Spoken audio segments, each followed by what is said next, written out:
불패의 명장, 마술사, 기적의 양이라 불리는 자유행성 동맹의 전설적인 명장 양 웬리. 이번 영상에서는 은하영웅 전설의 동맹 측 주인공 양 웬리에 대한 이야기를 해보려 합니다. 양 웬리는 우주력 767년 아버지 양 타이론과 그의 두 번째 아내 카트린느 르클레르 사이에서 태어났습니다. 양이 5살이 되던 해 어머니인 카트린느는 급성 심장질환으로 사망하였고 성공한 교육상이었던 아버지 양 타이론과 함께 어린 시절을 보내게 됩니다. 타이론은 성공적인 사업가였지만 아버지로서는 다소 애매한 사람이었습니다. 그는 어린 양의 양육에는 큰 관심을 두지 않았고 취미인 고미술품 수집에 더 많은 관심을 두는 사람이었죠. 이런 모습을 본 양의 외가 친척들이 양육권을 두고 소송을 걸려 하자 타이롱은 어린 양과 함께 상선을 타고 도주하게 됩니다. 그렇게 양은 어린 시절을 대부분을 우주를 여행하며 보내게 되죠. 놀거리가 없던 우주선에서 양은 역사서적과 비디오를 보며 많은 시간을 보내게 되고 역사학자가 되고 싶다는 꿈을 가지게 됩니다.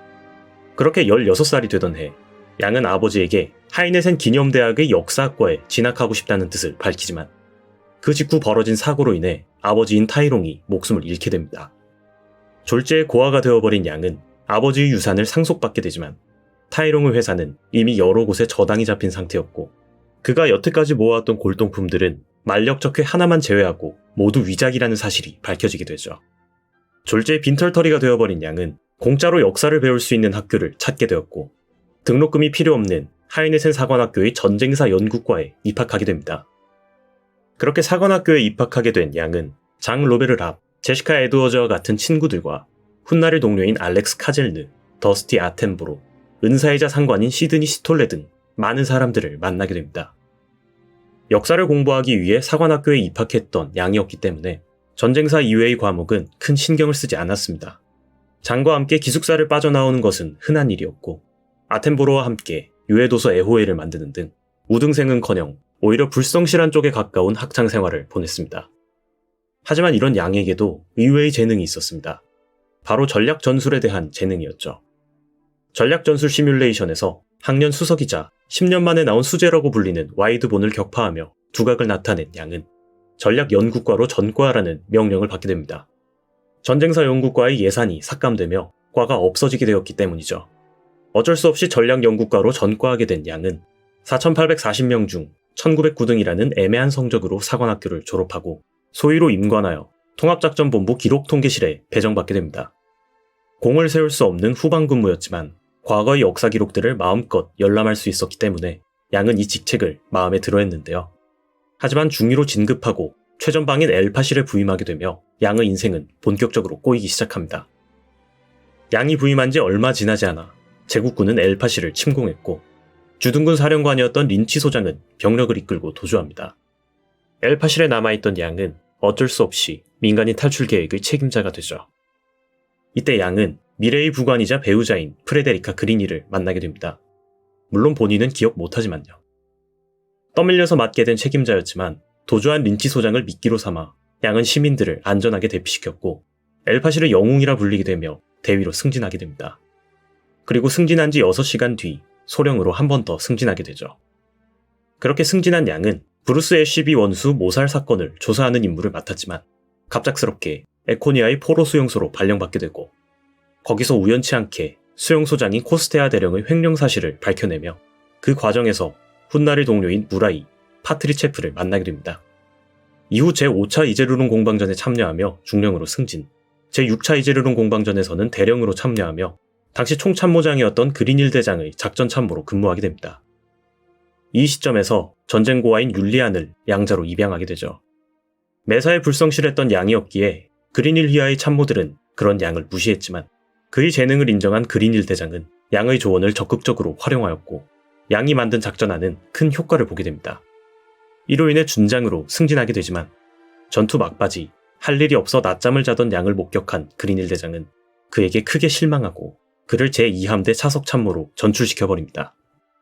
그렇게 제2함대에 부임한 이후 아스타테 회전이 벌어지며 은하영웅 전설 본편의 이야기가 시작됩니다. 불패의 마술사, 양의 능력을 가장 잘 표현한 단어입니다. 그 어떤 불리한 상황에 놓일지라도 양이 이끄는 부대는 전쟁에선 패배할지언정 전투에선 패배하지 않았죠. 제국의 네로라 하는 명장들도 양에게 많은 패배를 맛보았고 심지어 작중공인 엄치나 라인하르트조차 양을 완벽하게 이기진 못했습니다. 양의 가장 큰 장점 중 하나는 바로 예측력입니다. 제국 내에서의 내전, 구국군사회의 쿠데타 같은 사건들을 미리 예측하고 사전에 대비하였으며 라인하르트와의 전투에서도 그의 전략을 예측하여 움직이는 모습들을 보여주죠. 이런 예측력을 역으로 활용하여 아무도 생각하지 못했던 작전을 실행하는 경우도 많았습니다. 제8차 이제르론 공방전에서도 가이에스부르크를 이제르론에 충돌시킨다는 작전을 미리 생각해냈고 캠프의 공격을 저지하기도 했습니다. 양웬리의 또 다른 강점은 속임수입니다. 일부러 약한 부분을 노출하여 상대를 유인하고 그 부분에 병력을 집중시켜 공격하는 능력은 예술에 가까운 수준이었습니다. 이 능력은 양의 예측력과 함께 시너지를 일으켜 열세였던 조건을 단숨에 극복하는 상황을 만들어냈죠. 이런 양의 전술에 수도 없이 당했던 제국군은 이후 그와의 전투에 관해선 예측을 포기하는 지경에 이르게 됩니다. 추가적으로 양휘하의 병사들은 이상할 정도로 높은 사기를 유지했습니다. 압도적으로 불리한 상황에서도 승리를 가져다 줄 것이라는 양에 대한 굳건한 믿음은 8할에 가까운 손실을 입어 양함대가 가장 큰 손실료를 기록했던 버밀리온 성역회전에서도 체계적인 지휘가 가능한 상황을 만들어 주었습니다. 동맹의 젊은 영웅으로 묘사되기 때문에 간과하기 쉬운 부분이지만 군생활 초창기부터 100회 이상의 전투에 참여했다는 묘사가 있기 때문에 전투 경험 또한 굉장히 풍부합니다. 이렇게 전략 전술 분야에선 최고의 능력을 보여주었던 양이지만 다른 분야에선 장점을 찾기는 힘들었는데요. 사관학교 시절의 성적만 보아도 전쟁사와 전략 전술 분야에서만 뛰어난 성적을 거두었고 나머지 분야에선 간신히 낙제점을 면한 수준이었습니다. 특히 사격을 굉장히 못하기로 유명했는데요. 본인도 이것을 알고 있었기 때문에 평소에도 총을 지참하는 경우는 드물었다고 합니다. 역설적이게도 본인이 가장 좋아하던 역사 저술 또한 좋은 평가를 받지는 못했습니다. 그가 쓴 역사서적들은 후대의 자레아 이류 역사학 서적이라는 평가를 받았고 심지어 그의 양자인 율리안조차 싸구려 술집 선전문구도 이것보단 낫다라는 혹평을 남기기도 했죠. 이런 그의 능력을 보고 그의 동료인 카젤느는 양은 모가렛 쪽으로는 쓸모가 없는 인간이다라는 평가를 남기기도 했습니다.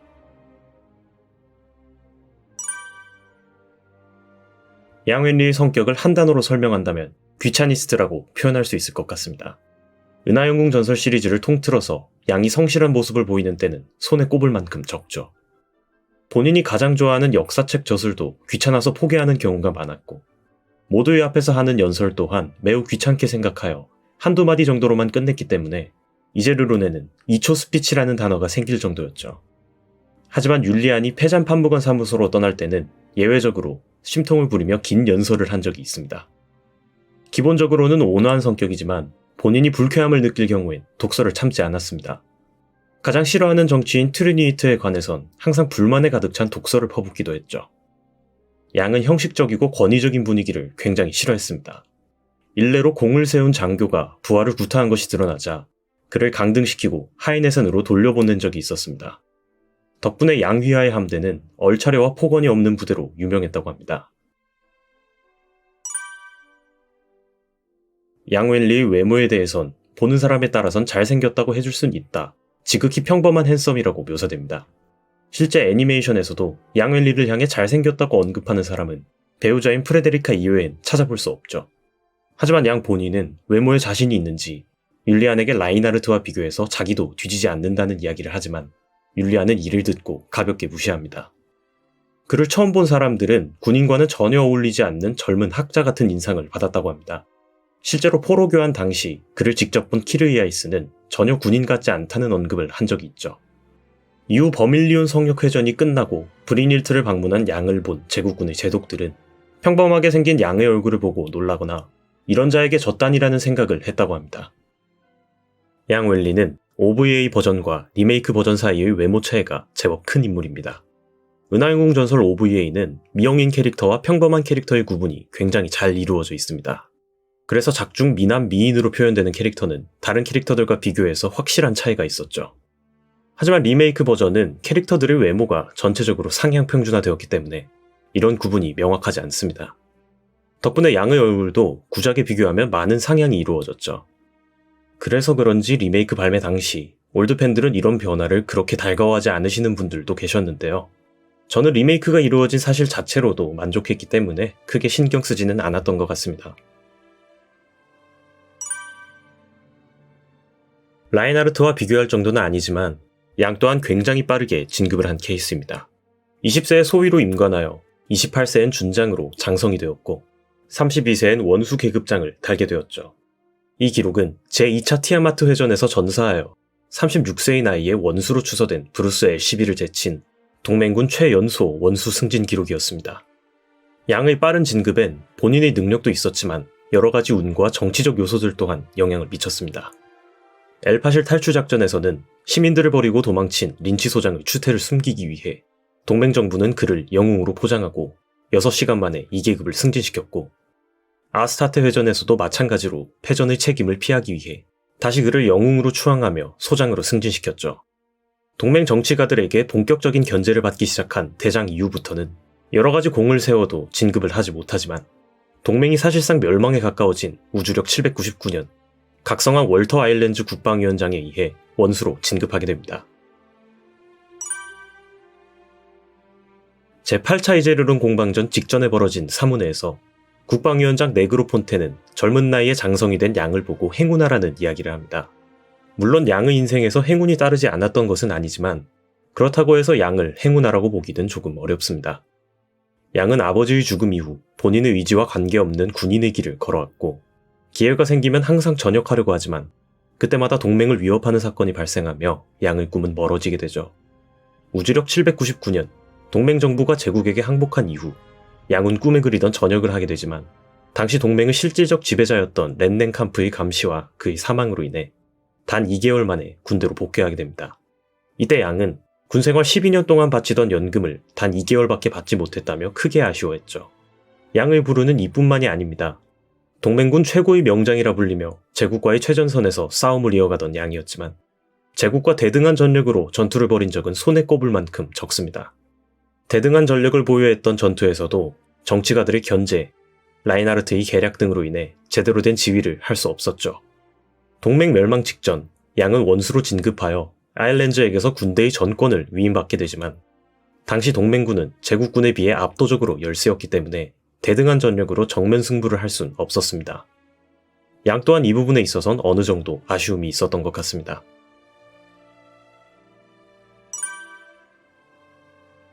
라이벌 관계로 인해 자주 엮이게 되는 둘이지만 전장에서 실제로 전투를 벌인 횟수는 얼마 되지 않습니다. 이 둘이 처음으로 맞붙게 된 전투는 양이 대령, 라인하르트가 소장이었던 제6차 이제르론 공방전이었습니다. 동맹군을 차례차례 격파하는 라인하르트를 향해 양의 작전대로 움직인 동맹군은 800척의 함선을 격추시키는 전과를 세우게 됩니다. 그 이후 맞붙은 아스타테 회전은 사실상의 무승부, 제국령 침공작전에서도 전장에서 마주하긴 하지만 서로 전투를 주고받진 않았었죠. 이 둘이 본격적으로 맞붙게 되는 전투는 동맹이 멸망하기 직전의 상황이었던 버밀리온 성역 회전입니다. 당시 라인하르트는 압도적인 전력으로 양웰리의 함대와 대치했지만 결국 자신의 기함인 브리니트가 공격당하기 직전의 상황에 놓이게 됩니다. 하지만 그 순간 동맹이 항복을 선언하며 양함대 또한 항복을 선언하게 되죠. 결과적으로는 제국군의 승리로 끝난 전투였지만 라인하르트와 양웰리는 서로가 패배했다고 생각했습니다. 양의 입장에선 이 전투의 전략적 목표였던 라인하르트의 죽음을 이루지 못했기 때문에 패배라고 생각했던 것이었고, 라인하르트의 입장에서는 1.5배 이상의 병력을 가지고도 자신의 숙적인 양을 압도하지 못하고 오히려 목숨마저 위태로운 상황까지 갔으니 라인하르트의 자존심이 많이 무너졌을 것이라고 생각됩니다. 이 둘이 마지막으로 맞붙게 된 회랑 전투에서 라인하르트는 20만 척이라는 압도적인 병력을 가지고도 2만 8천 척의 양웰리에게 승리하지 못했습니다. 오히려 동맹군의 손실에 비해 2배 이상의 피해를 입게 되죠. 하지만 엄청난 물량을 가진 제국군이었기 때문에 시간이 지나면 제국군이 승리했겠지만 이 전투 또한 라인하르트가 병으로 쓰러지게 되면서 결국 이 둘은 명확한 승부를 내지 못하게 됩니다. 우주력 800년 6월 1일 회랑 전투 이후 라인하르트가 제안한 광화회담에 참석하기 위해 양은 레다 2호에 탑승한 채 이동하는 중이었습니다. 하지만 레다 2호가 제국군으로 위장한 지구교도들에게 습격당하는 사건이 발생하죠. 이때 양은 허벅지에 블래스터를 맞게 되고 경동맥을 관통당해 과다출혈로 사망하게 됩니다. 그의 나이 33세, 작품의 주인공을 채울하기엔 너무나도 허무한 죽음이었죠. 갑작스러운 양의 죽음에 부하들은 난감함을 표시했고 배우자인 프레데리카는 크게 슬퍼합니다. 심지어 라인하르트 또한 그의 죽음을 듣고 큰 충격을 받았는데요. 라인하르트는 자신이 숙적이자 삶의 목표나 다름없던 양의 죽음에 크게 분노하며 휘하의 명장인 밀러를 보내 애도의 뜻을 전했습니다. 양의 죽음을 받아들이지 못한 것은 작품 내의 인물들 뿐만이 아니었습니다. 갑작스러운 양의 죽음에 작품의 팬들 또한 분노하며 작가인 다나카 요시키를 비난했는데요. 작가의 말에 따르면 양의 죽음은 작품의 초중반부쯤 이루어질 예정이었다고 합니다. 그의 죽음에 맞추어 율리안으로 자연스러운 주인공 교체가 이루어질 예정이었지만 하늘을 찌를 듯한 양의 인기, 거기다 양을 죽이는 글을 쓰려 할 때마다 이상하게 양의 죽음과는 다른 방향으로 흘러가는 전개로 인해 미루어지게 되었고 양의 죽음을 다룬 파트 또한 적다 보니 30페이지 이상을 넘어가게 된 것을 보고 최대한 간단하게 묘사하였다고 합니다. 결국 작가의 의도대로 양의 뒤를 율리안이 잇게 되었지만 이 부분은 많은 은하영웅전설 팬들이 기피하게 되는 장면이 되고 말았습니다. 양은 사관학교 시절 혹한기 훈련 도중 낙오되어 동사할 뻔한 적이 있습니다. 율리안은 이 이야기를 듣고 양을 구출해낸 교관이 역사를 바꾸었다고 생각했죠. 작품에서 자주 묘사되듯 양은 홍차를 굉장히 좋아합니다. 커피는 야만인의 음료라고 표현하며 거부하기도 하죠. 홍차와 마찬가지로 술 또한 굉장히 좋아합니다. 과음을 하는 경우는 드물지만 근무 중에도 홍차에 브랜디를 타서 먹는 모습을 자주 보여주죠. 홍차에 브랜디를 탄다기보다는 브랜디에 홍차를 탄 느낌처럼 제조하여 마셨다고 합니다. 요리에는 소질이 없는 것으로 보입니다. 아내인 프레데리카에게 식빵에 땅콩버터를 바르는 것은 요리라고 하지 않는다는 핀잔을 듣기도 했죠. 자유행성 동맹에서는 국민 영웅이기 때문에 인기가 많은 모양입니다. 현대 명사사전에 이름이 등재되어 있기도 하고 지나가던 사람들이 모두 알아보는 장면이 나오기도 하죠. 후지사키류 코믹스 버전에서는 팬카페와 관련 상품들도 등장하는데요. 참고로 팬카페의 운영자는 프레데리카입니다. OVA 버전에서 양웰리의 성우를 맡은 토미야마 케이는 양의 죽음을 연기한 직후 지병으로 사망했습니다. 그래서 이후에 등장하는 장면들에선 양의 목소리가 나오지 않습니다. 오늘의 영상은 여기까지입니다. 다음 영상에서는 라인하르트에 관한 이야기를 다뤄보도록 하겠습니다. 시청해주셔서 감사합니다.